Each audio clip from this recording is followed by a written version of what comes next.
They say the desert gives you what you deserve. For most on the dying world of Aethel, that's a quick, sand-scoured death. For me, it was a conversation. A silent conversation with a god made of crystal and rage. A god the size of a mountain buried right under my feet.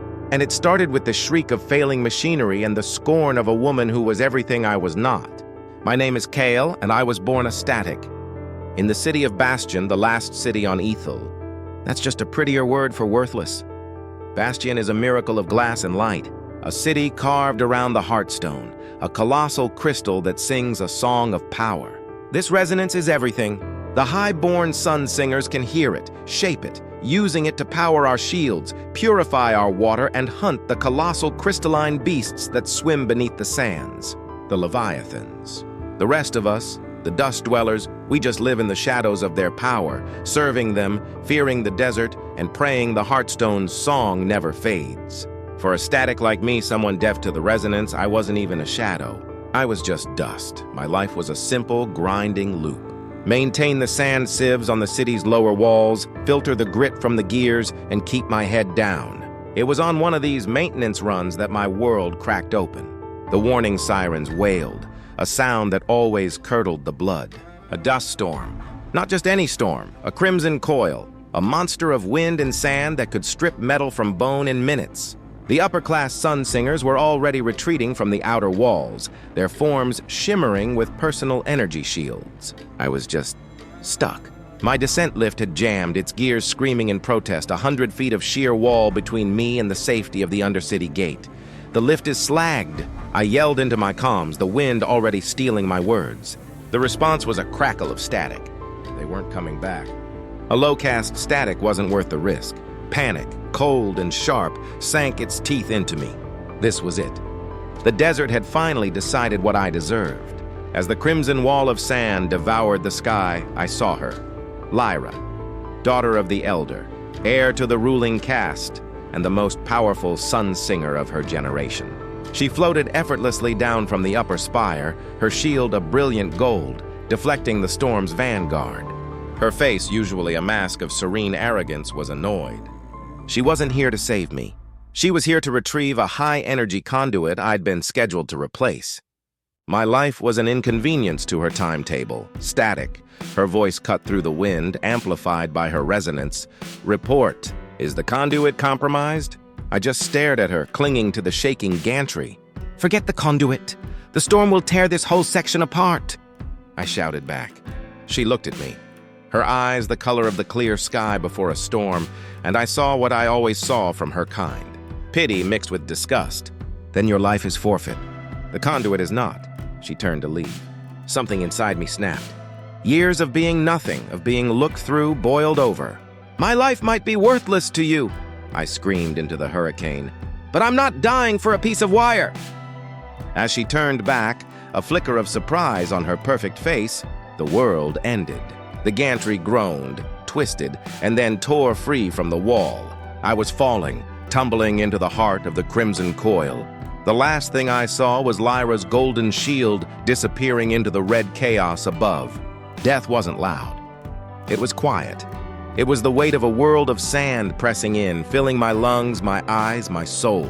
And then a hum, a vibration that wasn't sound but something deeper. It wasn't the city's song, the pristine, orderly resonance of the Heartstone. This was something else. It was ancient, wild, and, in agony, I felt a presence. Immense, powerful, and very, very close. The sand around me shifted, not from the wind, but pushed aside by something rising from below. A wall of luminous, crystalline hide emerged from the depths, shielding me from the storm's fury. I was lying in the shadow of a Leviathan, one of the monsters that haunted our nightmares, a beast of living crystal that could shatter Bastion's walls. But it wasn't attacking. I could feel its pain, a deep, sorrowful ache that echoed the hum in my own bones. It was in pain because of the city's song. The Heartstone wasn't a source of life. It was a parasite. And I, the static, the one deaf to its pretty melody, was the only one who could hear the planet scream. When the storm passed, they found me, unconscious, but alive, nestled against the flank of a dormant Leviathan that should have crushed me into paste. Lyra was there. The conduit was safe in her hands, but her eyes weren't on the prize. They were on me, and for the first time the look wasn't pity or disgust. It was a question. A dangerous, terrifying question. How the hell did a worthless static survive a conversation with a god? That question would either be my death sentence or it would unravel the lie our entire world was built on. Waking up in the sterile confines of the Undercity infirmary was jarring. The air still tasted of dust, but it was filtered, sterile. Lyra was there, standing by the door, her Sunsinger uniform immaculate, a stark contrast to my own grime-caked clothes. Her arms were crossed, her expression unreadable. "The Elder demands an audience," she said, her voice clipped, professional. "No, are you okay? No, how did you survive? Just a summons." My heart hammered against my ribs. An audience with Elder Vorlag, her father, was usually reserved for commendations or executions. I had a sinking feeling I knew which one this was. As we walked through the gleaming corridors of the spire, the difference between our worlds was a physical blow. Here, the Heartstone's resonance was a tangible presence, a clean, humming energy that made the air vibrate. Sunsingers glided past, their eyes lingering on me with open curiosity and contempt. The freak who slept with monsters. We entered the Elder's chamber, a vast, circular room with a panoramic view of the endless desert. Vorlag stood before the window, his back to us. He was a pillar of authority, his robes embroidered with crystalline thread that seemed to pull light from the air. "The reports say you were found unharmed at the base of the city wall," he said, his voice a low rumble. He turned, and his eyes, so much like Lyra's but colder, harder, pinned me in place. "They also say a juvenile sandworm, a leviathan, sheltered you from the storm. Explain this." "Anomaly." I swallowed, my throat dry. What could I say?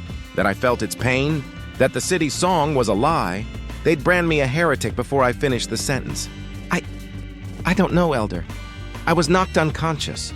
It was just luck." A cruel smile touched Vorlag's lips. "There is no luck on Aethel, static. Only resonance and the lack of it. You have none. Therefore you are lying." He looked at his daughter. "Lyra has a theory. She believes you have developed some crude primal connection, an animal instinct that allowed you to appease the beast." Lyra stepped forward. "His survival is unprecedented, Father. If he possesses an ability, no matter how primitive, it could be a weapon.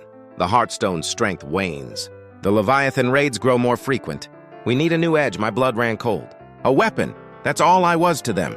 A tool to be used and discarded." Vorlag considered this, his fingers stroking the crystalline amulet on his chest. "A test, then. The rite of culling is in 3 days. A team will venture into the shimmering wastes to hunt a pack of scythe crawlers that have been disrupting our mining operations. Lyra will lead. The static will accompany her." It wasn't a request. It was a death sentence. Scythe crawlers were pack hunters, smaller than the great leviathans, but vicious, fast, and armored in razor-sharp crystal. Sending me out there was like throwing a stone into a grinder.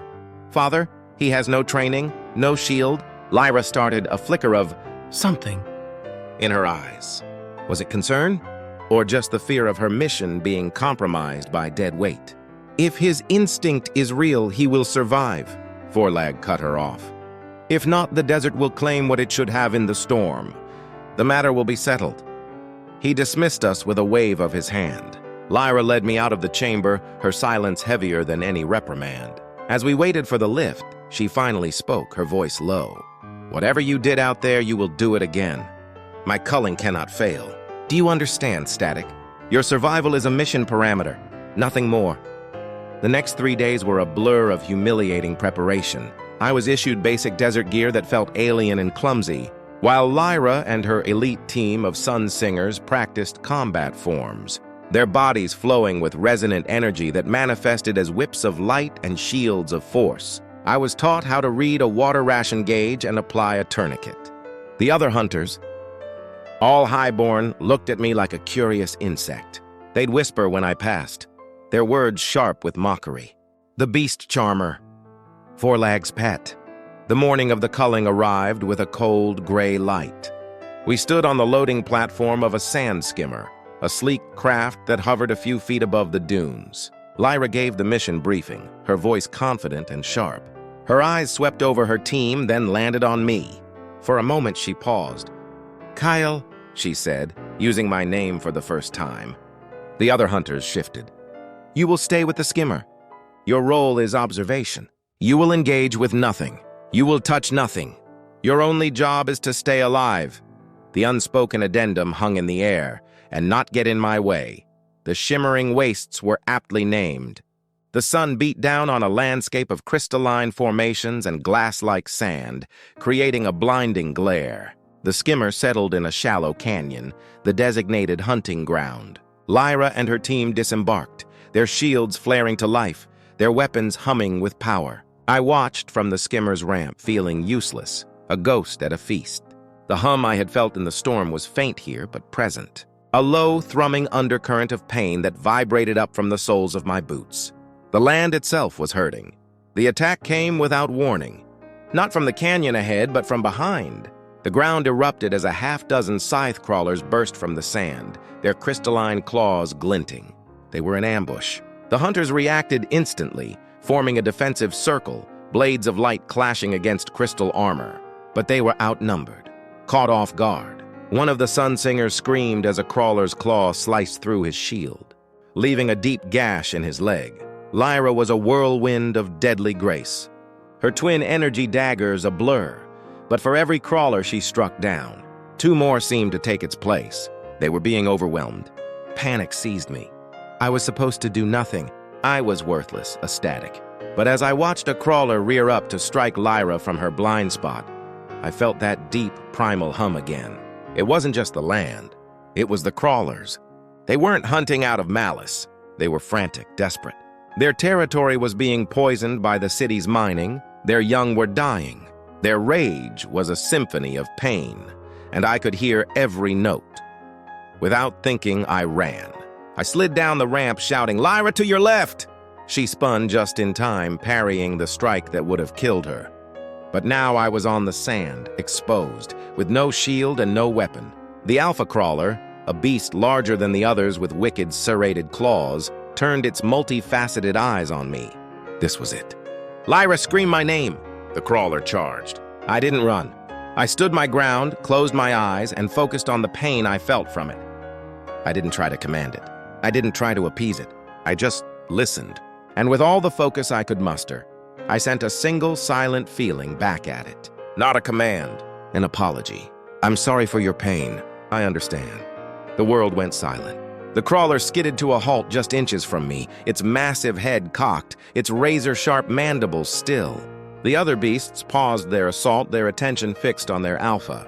A low, chittering sound came from the creature. The rage I had felt from it subsided, replaced by a profound, wary confusion. It took a step back, then another. Then, with a final, searching look at me, it turned and burrowed back into the sand, its pack following in an instant. They were gone. Silence descended on the canyon, broken only by the ragged breathing of the injured Sunsingers. Everyone was staring at me. Their faces were a mixture of shock, disbelief, and a dawning, terrifying awe. Lyra walked toward me slowly, her energy daggers extinguished. Her mask of command was gone, replaced by an expression of pure, unadulterated confusion. What did you do?" she whispered. I looked at the spot where the alpha had vanished, the hum of its pain now a distant echo. "I listened," I said, my voice barely a whisper. "They're not monsters, Lyra, they're dying. And we're the reason why." In her eyes, I saw the first crack in the foundation of her world. The lie was beginning to unravel, and we were both standing at the epicenter of the coming earthquake. The return to Bastion was a silent, tense affair. The injured Sunsinger was stabilized, but the mood on the skimmer was thick with unspoken questions. Lyra sat across from me, her gaze fixed on me, dissecting, analyzing. The other hunters kept their distance, whispering amongst themselves, their earlier mockery replaced by a wary respect that felt just as alien. I was no longer an insect. I was something unknown and therefore dangerous. Word of what happened in the canyon spread through the city like wildfire. The static, who had turned back a crawler pack with a glance. I was a pariah one day, a folk hero the next. Both felt like shackles. Lyra took me not to the Undercity, but to a restricted section of the spire, the archives. A place only the highest caste were permitted to enter. The air here was old, thick with the scent of dust and preserved knowledge. Crystalline data shards lined the walls, glowing with soft internal light. "My father must not know the truth of what you did," she said, her voice echoing in the vast, silent chamber. He would see it as a threat to his authority, to the Heartstone itself. He would have you silenced. But I need to understand. She led me to a central console, a large, smooth table of obsidian glass. "Tell me again, what did you feel from them?" I tried to explain the overwhelming sense of pain, the feeling of a poisoned land, the desperation of the creatures. As I spoke, she manipulated the console. Holographic maps of Aethel shimmered into existence above the table. Charts of energy flows and geological data I couldn't begin to comprehend. "The mining operations you mentioned," I began, pointing to a sector deep in the wastes. "That's where the pain felt strongest." Lyra's fingers flew across the console, accessing restricted files. Her brow furrowed in concentration. "These are geological resonance surveys going back centuries.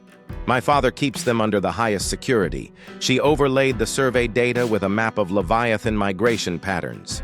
And then we saw it. A horrifying correlation. The areas where the Heartstone's resonant mining was most concentrated were the same areas where Leviathan aggression had spiked, where their population had declined, where their young were born with crystalline defects. "It's not just the mining," Lyra whispered, her eyes wide with dawning horror. "Look." She pulled up a diagram of the Heartstone itself. It wasn't a solid crystal.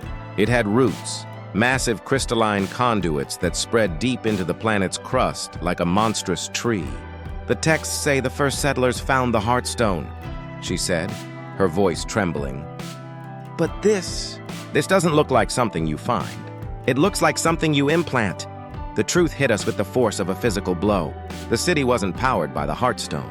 The Heartstone was powered by the planet.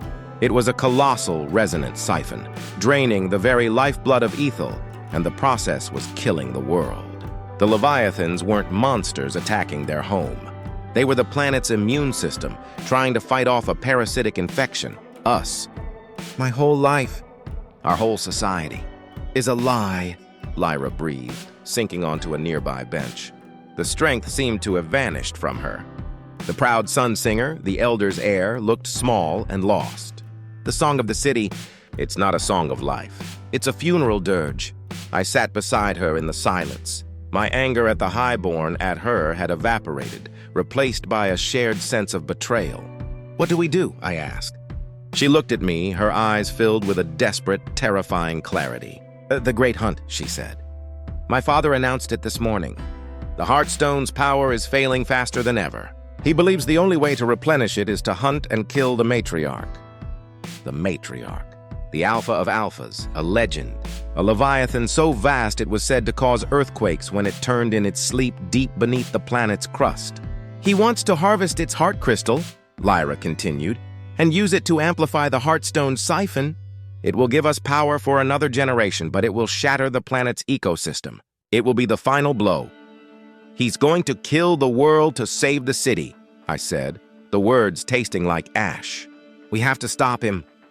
Lyra stood, her resolve hardening, her grief forged into a new, sharp-edged purpose. "A direct confrontation is impossible. He controls the guard, the hunters, the city. To speak this truth is to be branded a traitor and executed." She paced before the star charts, her mind working. "But the matriarch, you heard the crawlers. What if you could speak to her?" The idea was insane. Communicating with a pack of scavengers was one thing. Trying to reason with a creature that was essentially a geological force was another. "And say what?" I asked. "Politely ask her not to get killed." "No," Lyra said, a daring, desperate plan forming in her eyes. "We don't ask her for anything. We offer her a deal. We help her destroy the Heartstone." My blood ran cold. "Destroy the Heartstone?" "Lyra, that's suicide! The city's shields, the water purifiers, everything will fail. We'll all die." "We won't if we sever the main conduit at the heart of the spire at the precise moment the matriarch strikes the root system from below," she countered, her voice gaining strength. It would be a controlled demolition. It will cut the parasite from the planet. The power will fail, yes, but the planet will begin to heal. The Leviathan's rage will subside. We'll have to learn to survive without the Heartstone song, to live with the planet, not on top of it. It was madness, a gamble that staked the future of every person in Bastion on a silent conversation with a monster and a perfectly timed act of sabotage. It was also the only choice we had. "How do we even get to the matriarch before your father's hunters do?" I asked. Lyra looked at the map, then at me, a wry smile touching her lips for the first time. "My father's hunters will track her using resonant lures, following the song she despises. But you don't need the song, do you, Kael?" You can hear the silence. "You can follow the pain. You will be our compass." She placed her hand on my arm, and this time there was no rank, no caste between us. Just two people standing on the edge of the abyss, ready to jump. "We leave tonight," she said. "We take a scout skimmer and pray the desert doesn't kill us before my father does." Stealing the scout skimmer was the easy part. Lyra's authority, even when acting suspiciously, got us past the hangar guards. The hard part was slipping out of the city undetected.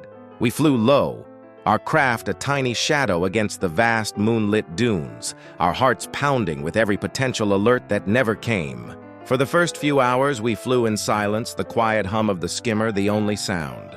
The plan was so audacious, so fragile, that giving it voice seemed like it would shatter it. "Are you afraid?" I finally asked, my voice small in the vast cockpit. Lyra was piloting, her eyes scanning the dark horizon. She didn't look at me when she answered. "I was trained to be a sun singer, to protect Bastion. Everything I am is now aimed at destroying it. Yes, Kael, I'm terrified." Her vulnerability was more disarming than her arrogance had ever been. It was in that moment, in the shared darkness, miles from everything we'd ever known, that she stopped being a highborn and I stopped being a static. We were just two souls clinging to a desperate hope. My role was to navigate. I closed my eyes, tuning out the hum of the engine, the whisper of the wind, and listened for that other sound. The deep, aching pulse of the planet. It was faint, a bass note beneath the skin of the world, but it was there. And like a wound, one spot on the horizon felt hotter, more intense than the rest. It was a beacon of agony. "That way," I'd whisper, pointing into the blackness. "She's that way." Lyra trusted me without question, altering our course based on nothing more than my feelings.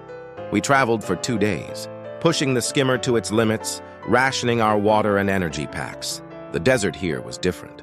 The crystalline growths were larger, twisted into tortured shapes. The sand itself seemed to groan under our passage. We were entering the matriarch's territory, the deep wastes, a place from which no hunter had ever returned. On the 3rd day, we saw them. Far to the south, a flotilla of lights, Vorlag's hunting party. They were faster than us, their military-grade skimmers closing the distance. "They'll be on us in hours," Lyra said, her knuckles white on the controls. "We're out of time." Just then, the skimmer's sensors shrieked. A massive energy reading directly below us. The ground began to vibrate, the fine sand on the cockpit floor dancing in frantic patterns. "She's here," I breathed. Lyra brought the skimmer down behind a towering mesa of black crystal. We scrambled out, climbing to the top of the mesa and peering over the edge. The sight stole the breath from my lungs. The ground below wasn't sand. It was a single, undulating surface of living crystal, a creature so vast, it defied comprehension. It was the matriarch. Her hide was a mosaic of every crystal and gem known to man, shimmering with a soft, internal luminescence. We weren't looking at a beast. We were looking at a living mountain range, and her pain, it was overwhelming. A tidal wave of sorrow and rage that threatened to drown my senses. It wasn't just the Heartstone's drain. Vorlag's hunters had already found her. We could see the scorch marks on her crystalline hide, deep wounds from resonant lances. They were tormenting her, driving her from her lair and into their trap. "They're pushing her towards the great chasm," Lyra realized, horror in her voice. "They plan to corner her there." "Then that's where we need to be," I said. We had one chance. We had to get her attention, to communicate the plan before she was either killed or driven into a frenzy so great she'd destroy everything, including us. We raced back to the skimmer, pushing it into a desperate, reckless flight, hugging the canyon walls, staying out of sight of the main hunting party. We arrived at the great chasm minutes before them. It was a terrifying wound in the earth, miles long and impossibly deep. On the far side, Vorlag's hunters were taking up positions, setting up massive resonance cannons. Lyra landed our skimmer on a precarious ledge overlooking the abyss. The matriarch was coming. The ground shook with her approach. "Kael, now!" Lyra yelled over the growing roar. "Whatever you do, do it now." This was it. I stood on the edge of the chasm, the wind whipping at me. I closed my eyes and reached out with my mind, not just to the matriarch, but to the planet itself. I focused all my will, all my empathy, into a single cohesive thought. A vision.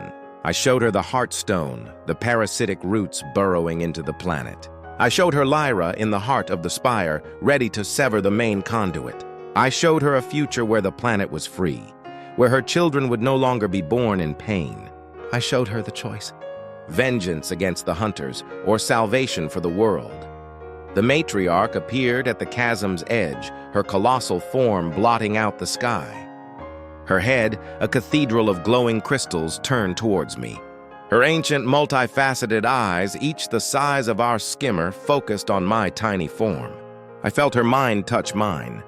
It was like being brushed by a galaxy, an intelligence so old and vast it barely registered me as an individual, but it registered my message. For a long, heart-stopping moment, she remained still.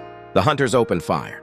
Beams of pure energy slammed into her, gouging new wounds in her hide. She roared, a sound that was not a sound, but a seismic shockwave that cracked the very rock I stood on. I thought I had failed. Her rage was too great, but then she turned away from the hunters. Ignoring their attacks, she looked directly at me, and I felt a single, powerful impression in my mind. An agreement. A promise. Then she reared up, and instead of charging her tormentors, she slammed her colossal body into the ground at the chasm's edge. The earth screamed. The resonance cannons toppled. The hunters were thrown into chaos. But her target wasn't them. It was the deep root system of the Heartstone that ran directly beneath the chasm. "She's doing it!" I screamed to Lyra over the comms. "Now, Lyra, now!" Back in Bastion, Lyra was a ghost, a wraith of vengeance moving through the heart of the spire. The great hunt had drawn most of the elite guard away, leaving the Heartstone chamber protected by only a skeleton crew. She moved with the deadly grace of a trained sun singer, but her power was fueled by a cold, righteous fury. She dispatched the guards with non-lethal efficiency, their bodies slumping to the floor as she overloaded their shields. She reached the main conduit, a throbbing pillar of light that pulsed with the stolen life force of her world. It was the source of her power, her birthright, the heart of the lie she had served her entire life. Her father's voice boomed over the chamber's comms, relayed from the hunting grounds. "Lyra, what is the meaning of this? Reports say you've breached the sanctum. Step away from the conduit!" She ignored him, placing her hands on the crystalline pillar. It felt warm. Like a living thing, she could feel the planet's pain flowing through it. "You taught me that our power was a gift, Father," she whispered to herself. "You were wrong. It was a theft." She closed her eyes and unleashed her full power. Not the controlled, precise energy of a hunter, but a raw, untamed torrent of resonance. She wasn't trying to shape the conduit's energy. She was trying to break it. The pillar screamed, a high-pitched keen of tortured crystal. Cracks spiderwebbed across its surface. Back at the chasm, the matriarch struck the earth again, and again, her blows timed with a planetary rhythm only she could feel. The ground beneath Bastion groaned. In the spire, the conduit exploded. A wave of pure energy erupted outwards, shattering the chamber. Lyra was thrown back, her world dissolving into light and thunder. And then, for the first time in centuries, silence. The song was gone. The silence was the first thing everyone noticed. A profound, deafening lack of the hum that had been the backdrop to their entire lives. The lights in Bastion flickered and died.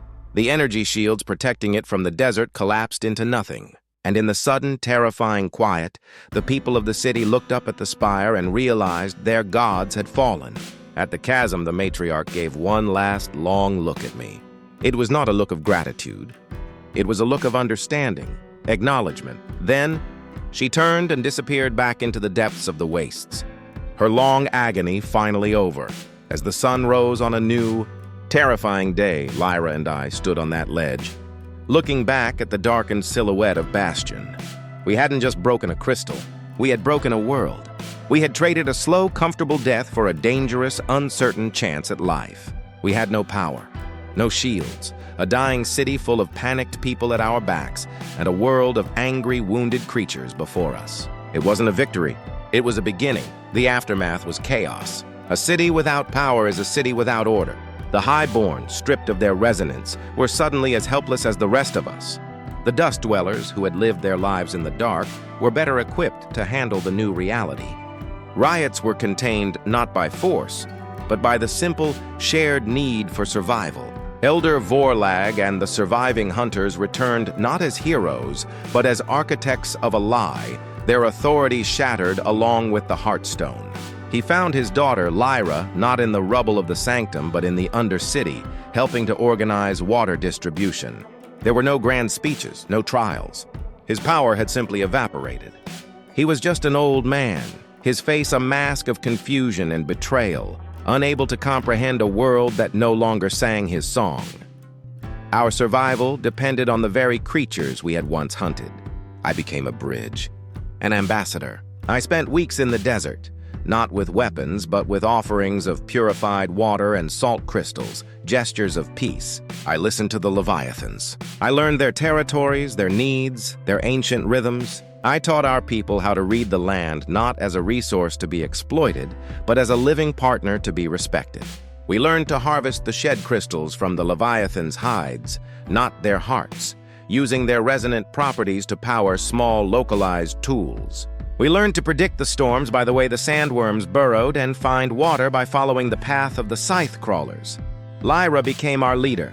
Her knowledge of the old technology was invaluable in salvaging what we could, in retrofitting Bastion for a new age. But more than